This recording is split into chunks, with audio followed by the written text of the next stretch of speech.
Alright lads, you know the drill.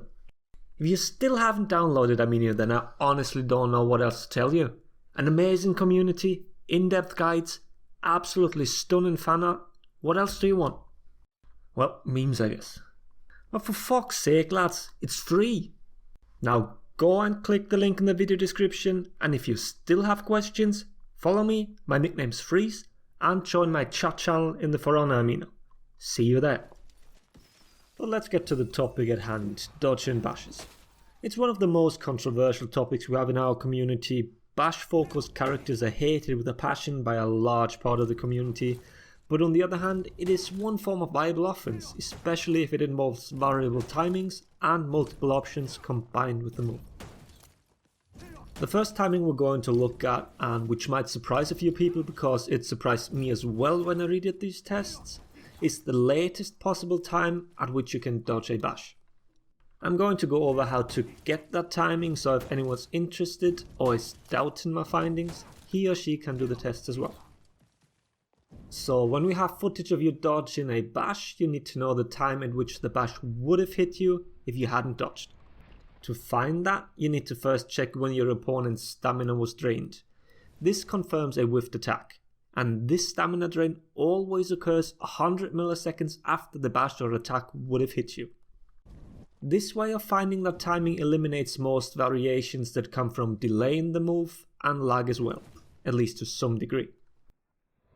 So now that you have the theoretical hit of the bash, you just need to measure the time between your dodge startup and that very timing.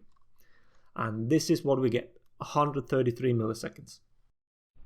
This should come as a surprise because not only is this consistent across the board now, this is also 33 milliseconds later as the timing we found out many months ago.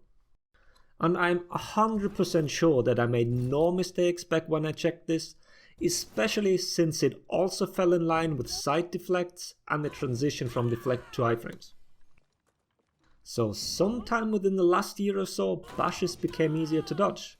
I've just shown you how to test this window, so I hope you can understand that I'm not doing this frequently, it's just too much of a pain in the ass. And people that can consistently dodge bashes probably just chalked it down to having improved in that aspect of the game. It's not that far-fetched. But why is it that, despite having the exact same late dodge timing, that some of these moves feel significantly easier to avoid? I can't really answer that. It's probably down to animation again. It's the same as parries. Some lights are considerably easier to parry than others, despite having the same animation length. Animations can be very deceiving. My guess is that the more movement you have in it, the easier it is to react to it. Not just the wind up, but all of the movement. Looking at Conqueror and Blackbriar side by side, you can easily see that one has this uppercut-like movement, whereas the other is very subtle.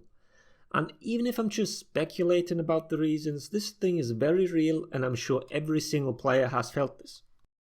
Talk to the top competitive players and even they will tell you that some moves feel much easier to dodge despite what the numbers say. Hey, even while recording this I felt the difference. I had to dodge dozens of bashes per character just so I get multiple timings that I can show. Simply by feel, I'd probably even say that Gladiator Zone, despite being slower, is harder to dodge than Valkyrie's Shield Bash, for example. And I knew these moves were coming. Alright, but that's not everything. If there is a latest possible timing, then there's also an earliest possible timing to dodge. For most bashes, this is absolutely irrelevant, but for the ones that have variable timings, this is a very important thing to check.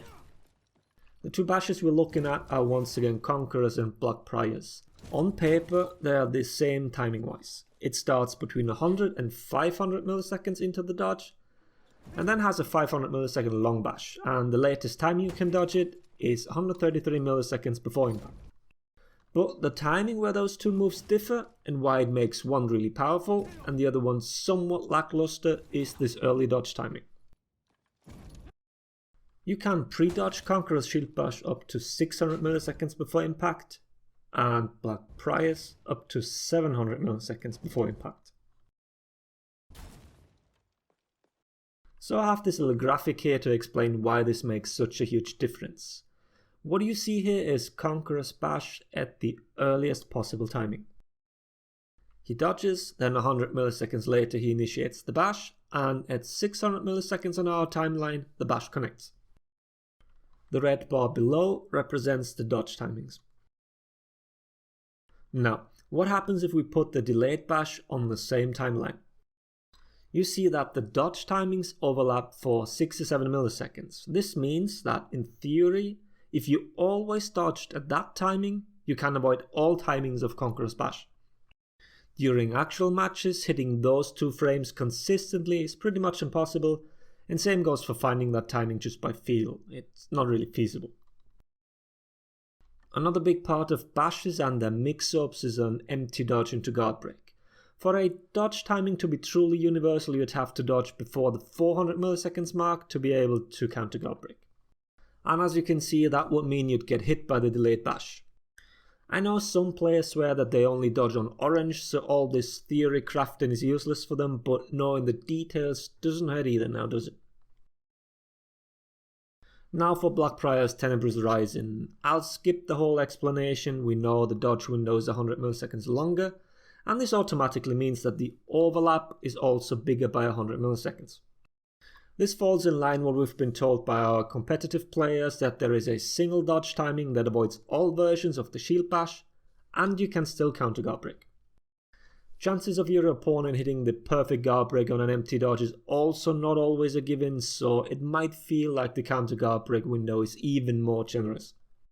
But what this whole thing shows is that despite the 2 bashes looking almost identical on paper, there is a huge difference when it comes to avoiding them.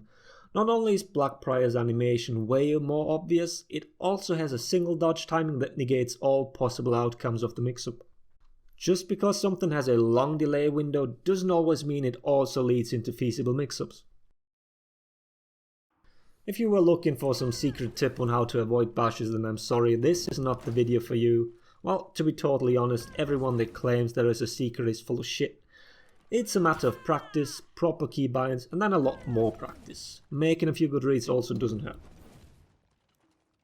I'm not going to mention the recovery on Blackbriar's bash here, we all know that one needs a tweak. I hope you guys learned something. Join my Discord and ask if you have any questions. The link is in the video description. Thanks for watching. Laters everybody.